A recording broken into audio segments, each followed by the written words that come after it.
I'm Romy Harari from Viewpoint School. And I hope 2025 is treating you amazing so far. High school seniors, you've reached your year. And with that, we have some stories coming up today in relation to some of our section seniors. We're also talking hoops with Tarek Fatal. And I'm bringing you a special interview with Viewpoint's new athletic director, Josh Frechette. This and more coming up today on CIF Southern Section This Week.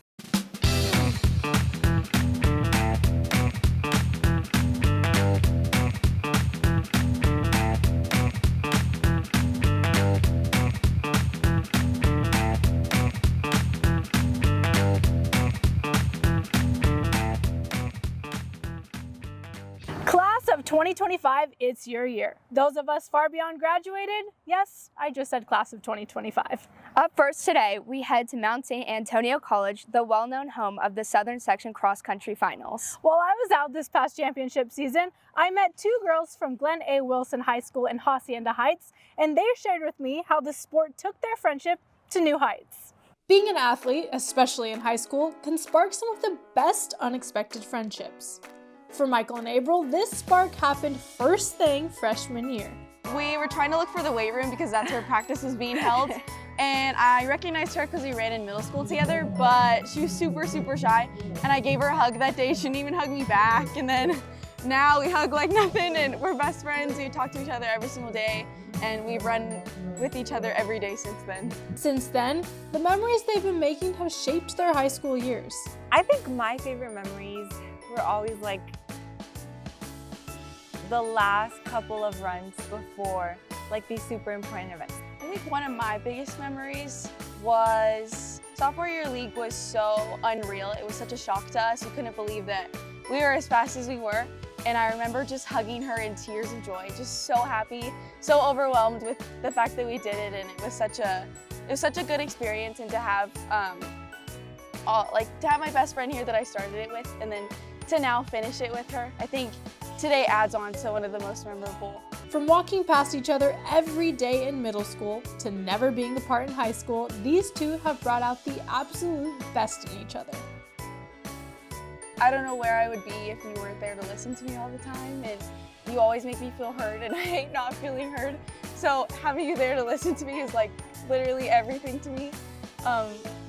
I don't think I could have finished today's race or any single other race without knowing that you were across the finish line. Whether it was ahead of me or behind me or right next to me, I couldn't have done anything in cross country without you. I'm so grateful for everything, and I'm so glad we finished this together, and I can't wait to see how much more we grow in the future and how many more memories we make. And I think I'm just like super excited we got to start this together and end this together.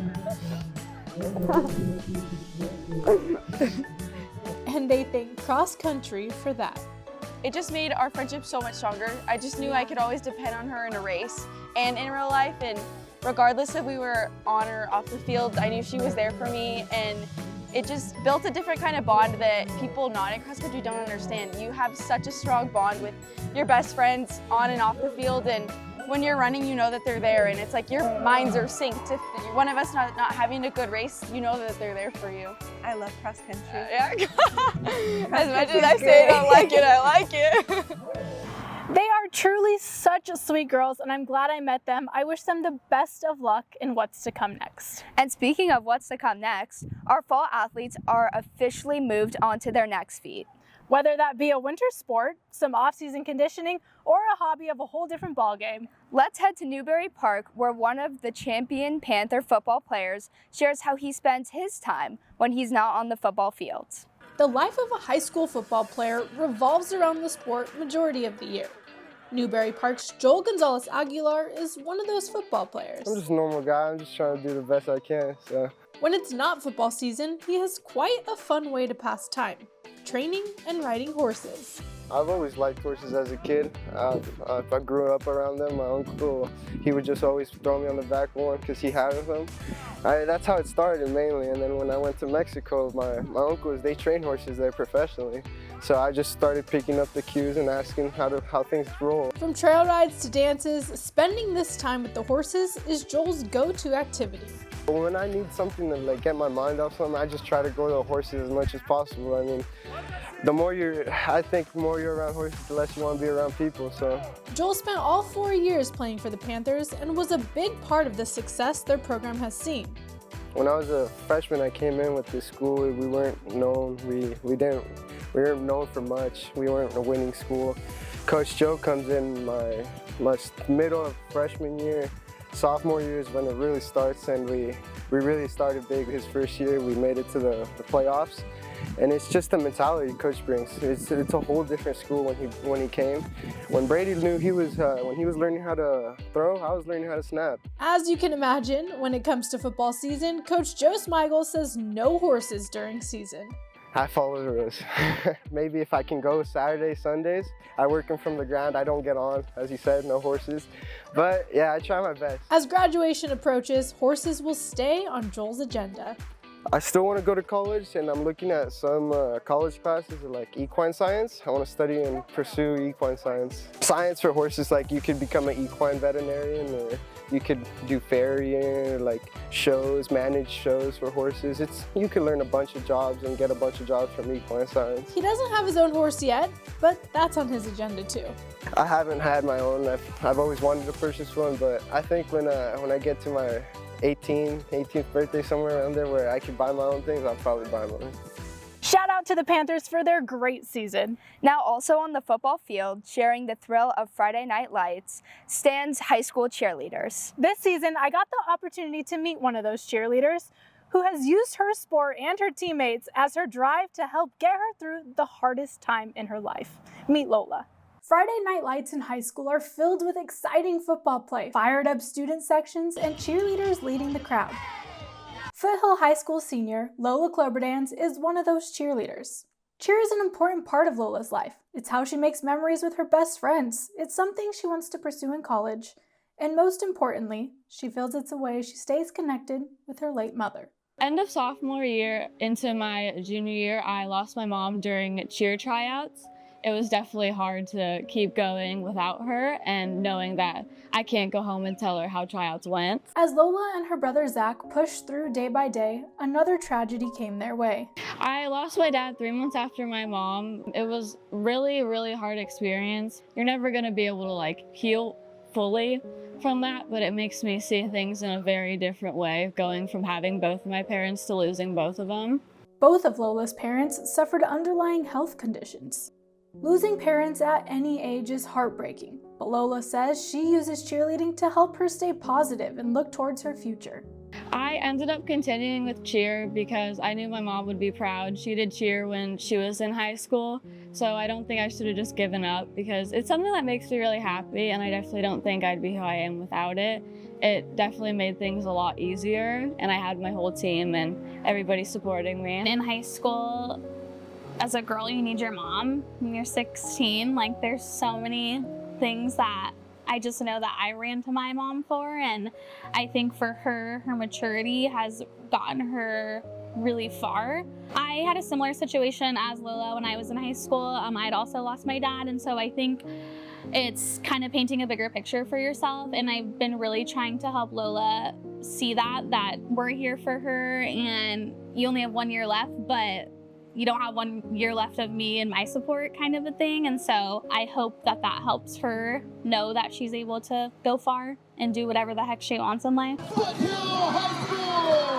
Lola was voted captain this year by her teammates, which has been an exciting chapter, but there's more she's looking forward to. I'm looking forward to all the memories for senior year. That's kind of cliche, but I think it's one of the most important years, and I'm trying really hard for college cheer and everything, and I'm just trying to make my parents proud. Good job, Lola! When you lose somebody, it changes your point of view, because I try to be as nice to people as possible now, because you never know what they're going through or what they have dealt with. So you just kind of have to remember that they're always there for you. Everybody's watching, and even if you can't actually talk to them, you still got to keep pushing, because you don't want them to see that you gave up. You want them to be proud of you. Thank you again to her for wanting to share her story in hopes of inspiring others going through tough times. I still keep in touch with Ola, and I can't wait to see all she accomplishes in her future endeavors. And a big congrats to the entire Foothill cheer team for making their name known at competitions this winter, and good luck to them as they head to Dallas to compete as well. Coming up after the break, it's time to talk high school hoops. And later, we meet with the new athletic director here at Viewpoint School.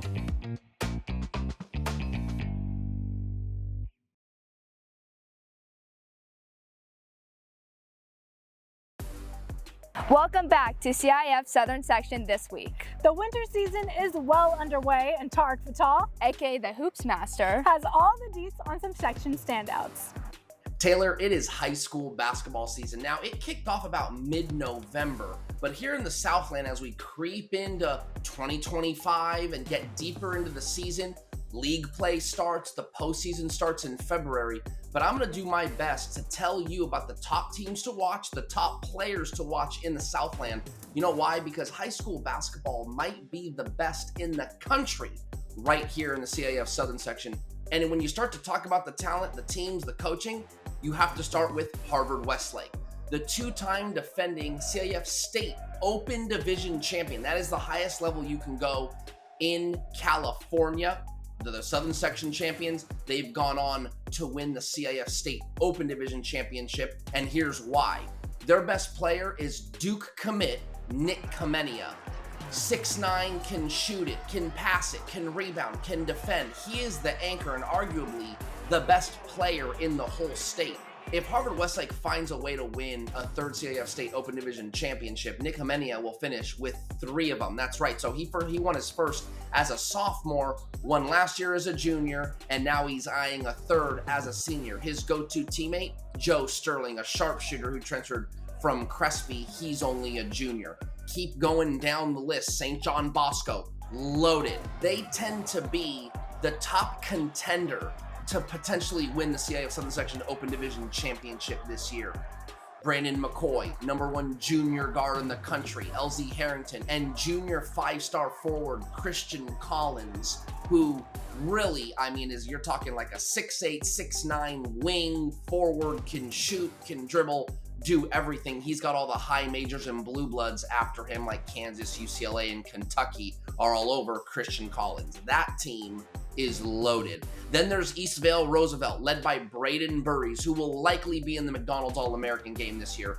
5-star guard who's got offers from everywhere. But when you're in Eastvale, California, the Roosevelt Mustangs tend to get forgotten. Now, the basketball pundits, the basketball minds, we don't forget Roosevelt. But for those watching, casual fans, Roosevelt, they were the runner-up in the CIF Southern Section Open Division Championship last year, lost to Harvard-Westlake, and then was basically one victory away from playing in the CIF State Open Division game. Roosevelt is a team to watch. Braden Burries, Isaac Williamson, and little speedy guard Miles Walker.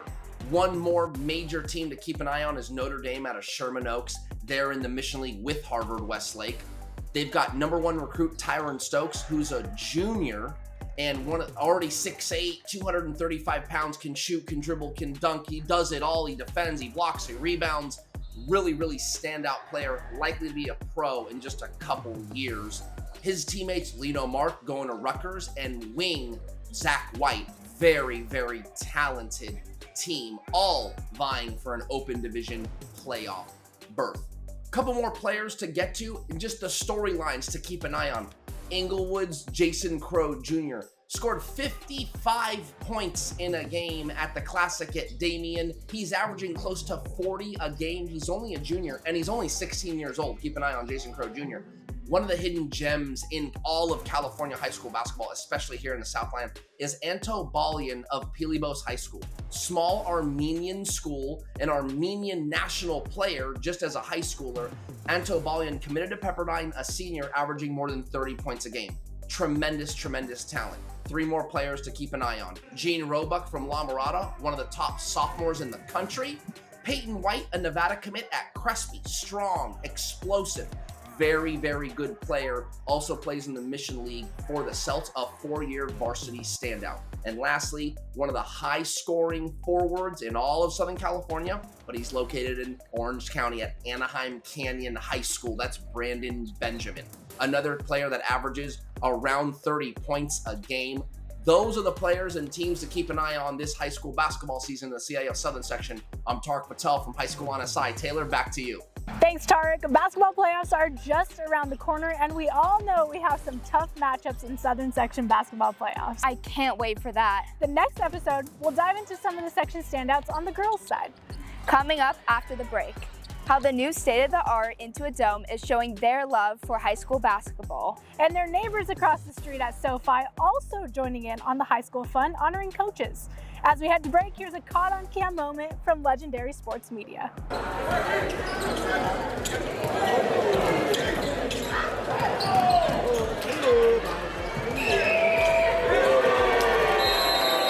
Isaiah Barnes for three.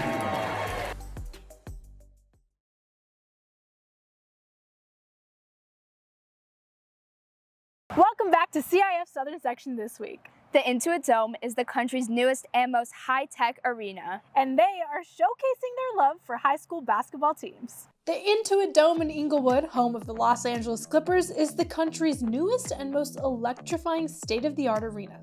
And high school basketball teams across the Golden State have a special place in the arena for all to see. This was an idea that was brought to our owner, Steve Ballmer.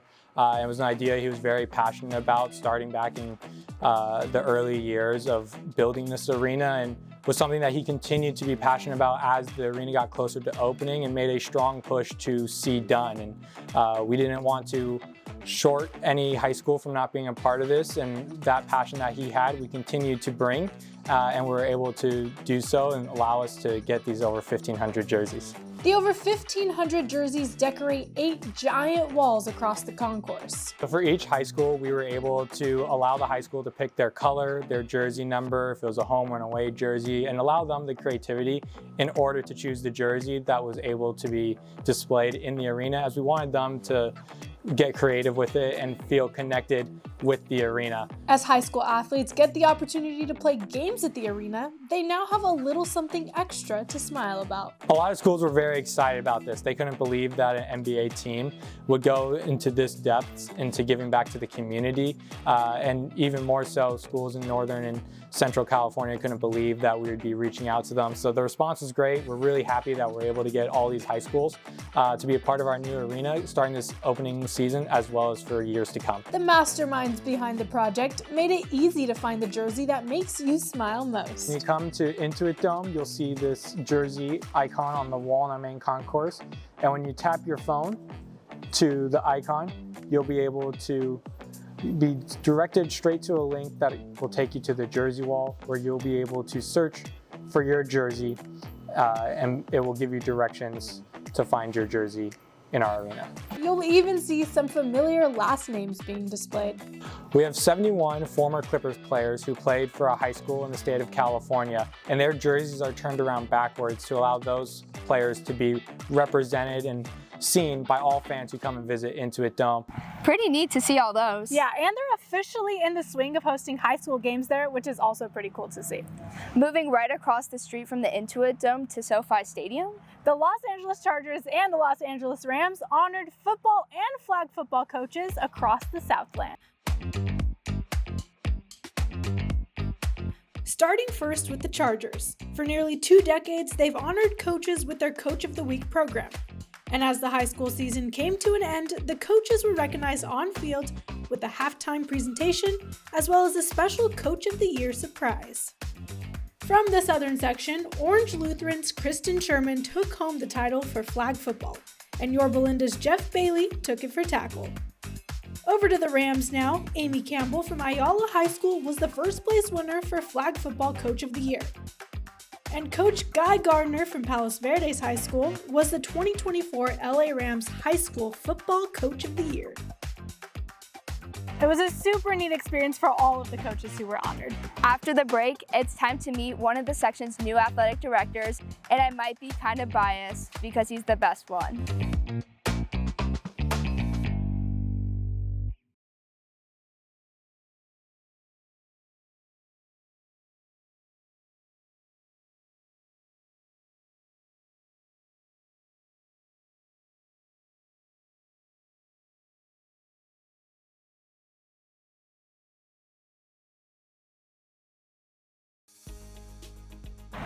athletic directors, you are all the true MVPs, making it happen for your athletes day in and day out. But that being said, I sat down with Viewpoint School's new athletic director, Josh Frechette.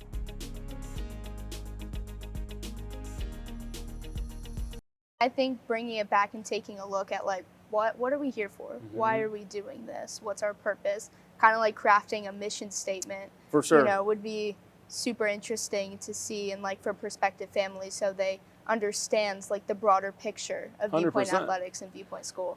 Yeah, and if you look at our school mission, right, our mission, our values, as we go through that, and the idea of world ready, I mean, that's what our life lessons are. Like, we align ourselves with that school mission of being world ready right away, because to be world ready, you have to learn lessons around setting goals, resiliency, teamwork, grit, you know, responding to setbacks, right? How do we do those things?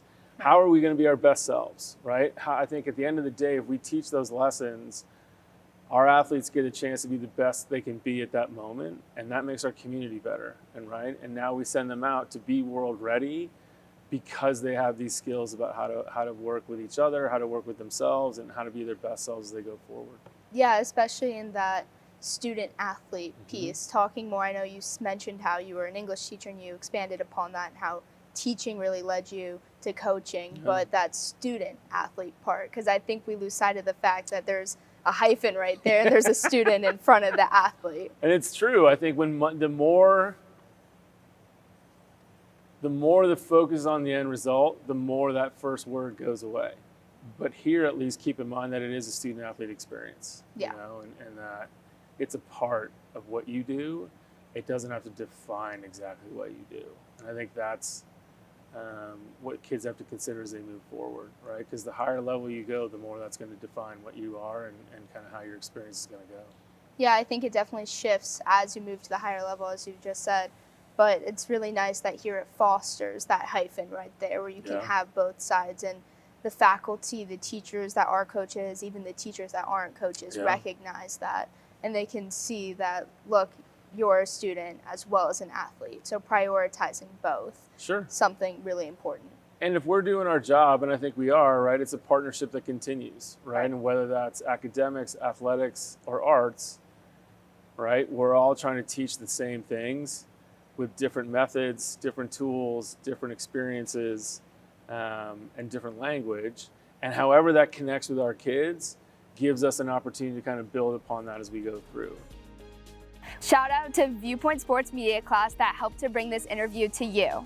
To view the interview in its entirety, head to the Viewpoint School YouTube page. If you have an athlete, coach, athletic director, or other Southern Section sports component you'd like to see on this show, send it my way.